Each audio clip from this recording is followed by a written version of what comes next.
संभाजीनगरमध्ये युवा स्वाभिमान पक्षाच्या कार्यकर्त्यांनी बच्चू कडूं विरोधात आंदोलन केलं। यावेळी कडूं विरोधात जोरदार घोषणाबाजी करत त्यांच्या प्रतिमेलाही जोडे मारण्यात आले। क्रांती चौकात हे आंदोलन झालं।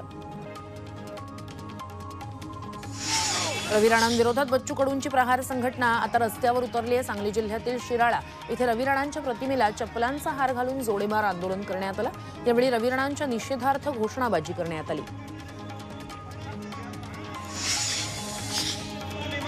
मुख्यमंत्री एकनाथ शिंदे गटाचे आमदार पुन्हा गुवाहाटीला जाणार आहेत। गुवाहाटीला जाऊन कामाख्या देवीचं ते दर्शन घेतील। त्याशिवाय शिंदे समर्थक आमदार मंत्री लवकरच अयोध्या वारी देखील करणार आहेत। मुख्यमंत्री शिंदे सुद्धा लवकरच अयोध्या वारी करणार आहेत। ठाण्यातील छठपूजा कार्यक्रमात मुख्यमंत्र्यांनी ही घोषणा केली आहे।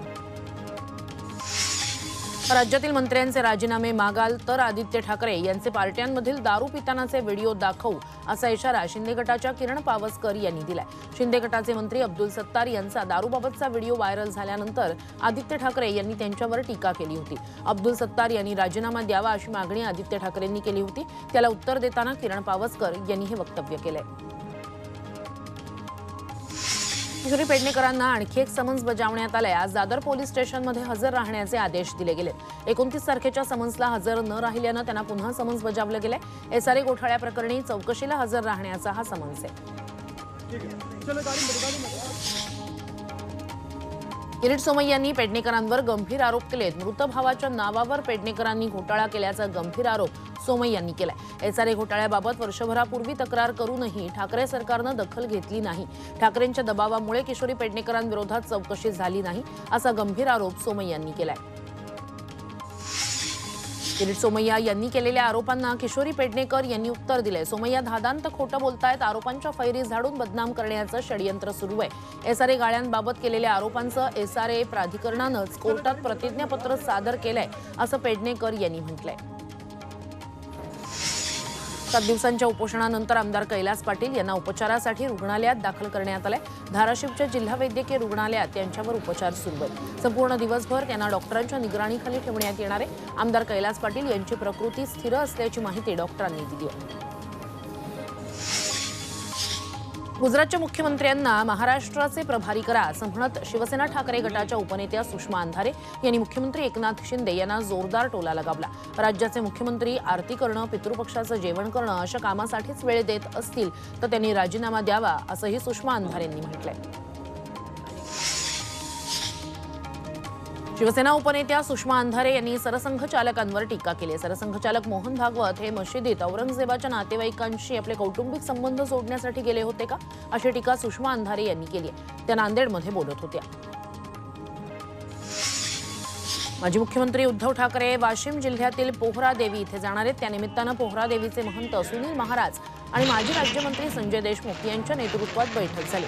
3 डिसेंबरला उद्धव ठाकरे सेवालाल महाराज आणि जगदंबेचं दर्शन घेऊन विदर्भ दौरा सुरू करणार आहेत।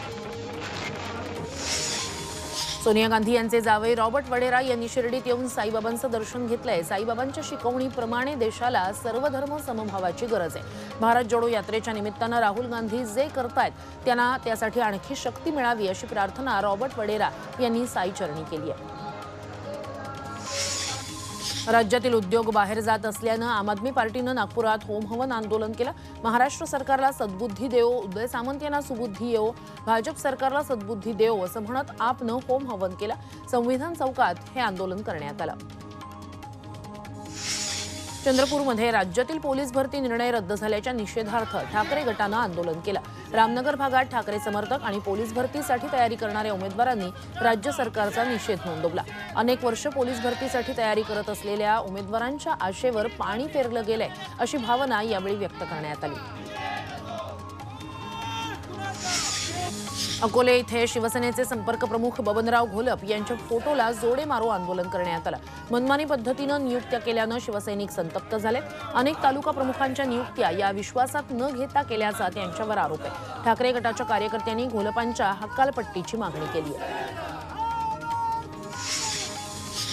बीडमध्ये मनसेच्या शेतकरी जिल्हाध्यक्ष कैलास दरेकर यांनी भीक मागो आंदोलन केलं। कार्यकर्त्यांनीही मोठ्या प्रमाणात सहभाग घेतला।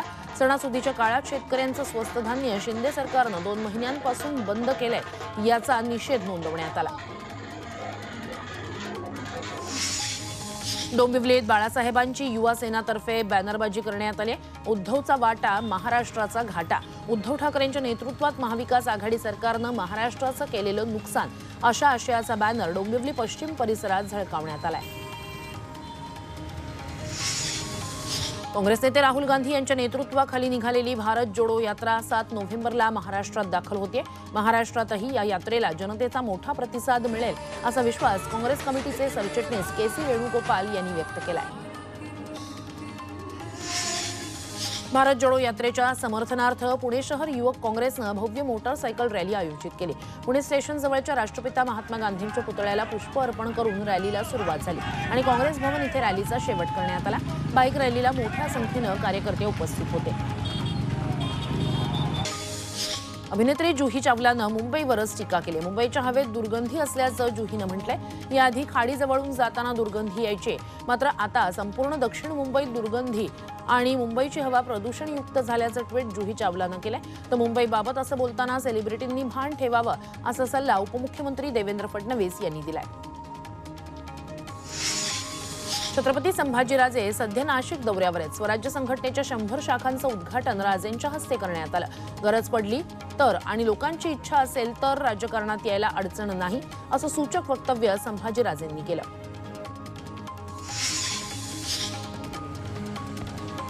येवल्यामध्ये 13 गावांना अजूनही आनंदाचा शिधा मिळालेला नाहीये। शिंदे फडणवीस सरकारनं गोरगरिबांसाठी 100 रुपयात 4 वस्तू देण्याची घोषणा केली होती, मात्र दिवाळी संपली तरीही या गावांना आनंदाचा शिधा मिळालेला नाही। तर अनेक ठिकाणी 3च वस्तू देण्यात आल्यानं नागरिकांनी नाराजी व्यक्त केली आहे। नाशिकच्या देवळा इथे माजी आमदार शांताराम तात्या आहेर यांच्या दशक्रिया विधीमध्ये विधानसभेचे उपाध्यक्ष नरहरी झिरवाळ भजनात तल्लीन झाले। भजनी मंडळात टाळ हातात घेऊन ते भजन करताना पाहायला मिळाले। गोंदियात मंत्री राधाकृष्ण विखे पाटील यांच्या आगमनाचे पोस्टर लागले, मात्र विखे पाटील कार्यकर्त्यांना हुलकावणी देत 2 वेळा दौरा रद्द करून बसले। त्यामुळे यंदा तरी साहेब येतील अशी आशा भाजप कार्यकर्त्यांना आहे। त्यामुळे तिसऱ्यांदा गोंदियात विखेंच्या आगमनाचे पोस्टर लागलेत। मध्य रेल्वेच्या मुंबई विभागातील रेल्वे स्थानकांवर अत्याधुनिक दर्जाचे नवीन 3000 सीसीटीव्ही कॅमेरे बसवण्यात येणार आहेत। प्रवाशांची सुरक्षा अधिक मजबूत करण्यासाठी हा निर्णय घेण्यात आलाय। निर्भया योजनेअंतर्गत मार्च 2023 पर्यंत हे कॅमेरे बसवण्यात येतील। पुणे महापालिका 7 मीटर लांबीच्या 300 ई बस भाडे तत्वावर घेणार आहे, मात्र या ई बस उत्पादक कंपनीनं किमती कमी केल्या तरच घेतल्या जातील अशी भूमिका PMPML प्रशासनानं घेतली आहे। सूर्यग्रहणानंतर आता भारतात 8 नोव्हेंबरला चंद्रग्रहण दिसणार आहे। भारत, पाकिस्तान, अफगाणिस्तान आणि रशियाच्या काही भागात हे ग्रहण दिसेल असं खगोलतज्ञ देवीप्रसाद दुवारी यांनी सांगितले। कोलकात्यासह पूर्व भारतातील काही भागात चंद्रग्रहणाच्या सर्व अवस्था अनुभवता येतील।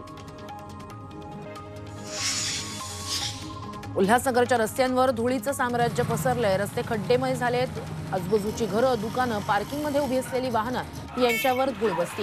या धुळीमुळे नागरिकांना प्रचंड त्रास सहन करावा लागतोय। त्यामुळे रस्ते दुरुस्त करण्याची मागणी जोर धरू लागली आहे। मुंबईच्या KEM रुग्णालयात महिन्याला 240 पेक्षा अधिक पॅरालिसिसचे रुग्ण आढळून आलेत। यामध्ये जास्त करून तरुणांचा समावेश आहे। जीवनशैली आणि खाण्याच्या सवयींमध्ये बदल झाल्यामुळे भारतात पॅरालिसिसचे रुग्ण वाढतायत असं KEM रुग्णालयाच्या प्रमुखांनी सांगितलंय। दिवाळीची आणि शनिवार रविवार अशी सलग सुट्टी लागून आल्यानं शिर्डीत भाविकांची मोठी गर्दी झाली। 2.5 ते 3 लाखांहून अधिक भाविक साई समाधी समोर नतमस्तक झाले। शिर्डीत भाविकांच्या लांबच लांब रांगा लागलेल्या दिसल्या। दर्शनासाठी साधारणतः 1 ते 2 तास रांगेत उभं राहावं लागलं।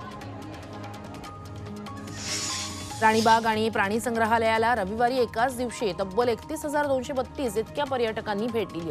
त्यातून सुमारे 11,05,925 रुपयांचं महसुली उत्पन्न पालिकेला मिळालंय। या वर्षीच्या अखेरीला तब्बल 2.5 लाख पर्यटकांची राणीच्या भागेला भेट दिसून येते। यातून 1 कोटीपेक्षा जास्त महसूल पालिकेच्या तिजोरीत जमा झालाय। पुण्यातील भोरमध्ये सोयाबीन भरडणी शेवटच्या टप्प्यात आली आहे। ग्रामीण भागात जागोजागी सोयाबीन कापणी करून भरडण्याची लगबग पाहायला मिळते। यंदा परतीच्या पावसानं सोयाबीनचं नुकसान झाल्यानं उत्पादनात घट होण्याची शक्यता आहे। मनमाडच्या शेतकऱ्यांची पीक कापणीची लगबग सुरू आहे। मात्र मजूर टंचाई आणि वाढत्या मजुरीमुळे शेतकरी मशीनच्या सहाय्याने मक्याच्या काढणीला प्राधान्य देतात। मजुरांच्या तुलनेत कमी पैशात आणि कमी वेळात मक्याची काढणी करता येते। हिंगोली जिल्ह्यात शेतकऱ्याचं नगदी पीक म्हणून ओळख असलेल्या कपाशीवर लाल्या रोगाचा प्रादुर्भाव झालाय। त्यामुळे कपाशी उत्पादनात घट होण्याचा अंदाज आहे। त्यामुळे कपाशी उत्पादक शेतकरी चिंतातूर झालाय। आधीच अतिवृष्टी आणि परतीच्या पावसानं झोडपलेल्या शेतकऱ्यापुढे हे नवं संकट उभं ठाकलंय। अमरावतीमध्ये मुख्य बाजारपेठेतील 2 मजली इमारत कोसळून 5 जणांचा मृत्यू झाला। 2 मजली इमारत अचानक पत्त्याच्या बंगल्याप्रमाणे कोसळली। इमारत पडण्यासाठी महानगरपालिकेकडून नोटीस देण्यात आलेली होती। इमारतीचा वरचा मजला रिकामा करण्यात आला होता। मात्र खालच्या मजल्यावर बॅगांचं दुकान होतं आणि तेच दुकान या दुर्घटनेत कोसळलं। इगतपुरी तालुक्यातील फांगुळ गव्हाण इथल्या 20 ते 25 जणांना दूषित पाण्यातून विषबाधा झाली। या सर्वांना उलट्या आणि जुलाबाचा त्रास झाला। काही जणांना ग्रामीण रुग्णालयात दाखल करण्यात आले तर काही जणांवर खासगी रुग्णालयात उपचार सुरू आहेत। गावातील दूषित पाण्यामुळे हा त्रास झाल्याचा प्राथमिक अंदाज आहे। गेल्या 2 महिन्यातली ही तिसरी घटना आहे। रायगडमधल्या बिरवाडीत सोनाराच्या दुकानातून 1,60,000चे दागिने चोरट्यांनी लांबवलेत। मंगळसूत्र खरेदीच्या बहाण्यानं 2 महिला आणि 1 पुरुष दुकानात शिरले आणि हातचलाखी करत दागिने लंपास केले। चेन्नई विमानतळावर कस्टम अधिकाऱ्यांनी एक मोठी चोरी पकडली। एका प्रवाशाचा दुबईहून चुकीच्या मार्गाने सोनं भारतात आणण्याचा प्रयत्न यामुळे फसलाय। त्यानं सीडी ड्राईव्हमध्ये हे सोनं लपवलं होतं। या सोन्याची किंमत 17 लाख रुपये आहे। चंद्रपुरातील चुनाभट्टी वॉर्डात एका शिक्षिकेच्या घरी 3.5 लाखाची घरफोडी झाली। भाऊबीजेनिमित्तानं मेघा धोटे बाहेरगावी गेल्या असताना चोरट्यांनी डाव साधला। या प्रकरणी गुन्हा दाखल झालाय। परभणीच्या सराफा बाजारातल्या एका दुकानात 3 बुरखाधारी महिलांनी हातचलाखीनं चोरी केली। जवळपास 2,98,000 किमतीचे सोन्याचे हार त्यांनी चोरलेत। हा प्रकार सीसीटीव्हीत कैद झालाय। वाघाळकर ज्वेलर्स मधली ही घटना आहे। या प्रकरणी नानलपेठ पोलीस ठाण्यात गुन्हा दाखल करण्यात आलाय। पुण्यातील डिमोरा क्लबमध्ये शनिवारी रात्री 2 गटात मोठा राडा झाला। यावेळी झालेल्या मारामारीत एका तरुणीसह 3 गंभीर जखमी झाले। राजा बहादूर मिल परिसरात हा क्लब आहे। 2 गटातल्या हाणामारीत नेहा गायकवाडच्या डोक्याला दुखापत झाली। तिला 3 टाके पडले तर इतर 2 तरुणांवर शस्त्रक्रिया करावी लागली। त्यांनाही 7 ते 10 टाके पडले। पुणे जिल्ह्यातील इंदापूरमध्ये रानगव्याचं दर्शन झालंय। कांदळगाव तरटगाव गावात भर मनुष्यवस्तीत जनावरांच्या गोठ्यापर्यंत रानगवे पाहायला मिळतात। त्यामुळे ग्रामस्थ भयभीत झालेत। भटक्या कुत्र्यांसाठी प्राणीप्रेमींनी स्वाक्षरी आंदोलन राबवले। कुत्र्यांना खाद्यपदार्थ न देण्याच्या आदेशाविरोधात पेटा आणि पीएफए या संघटनांनी 1000हून अधिक प्राणीप्रेमींकडून ऑनलाईन स्वाक्षऱ्या घेत आंदोलन केले। भोरमधील गुठाळे गावात एका शेतकऱ्यानं गाईचं डोहाळे जेवण घातलं। गाईचं रितसर ओटीभरण करण्यात आलं। यावेळी हिरवी साडी, फुलांच्या माळा, हळदी कुंकू लावून गाईला सजवण्यात आलं। या निमित्तानं संपूर्ण गावासाठी जेवणाची व्यवस्था केली होती। भंडाऱ्यात नाट्यकलावंतांना रुबाबदार वाघांचं दर्शन झालं। साकोली नागझिरा मार्गानं हे नाट्यकलावंत निघाले होते। यावेळी विरशी गावाजवळील जंगलातून हे 2 वाघ बाहेर पडले।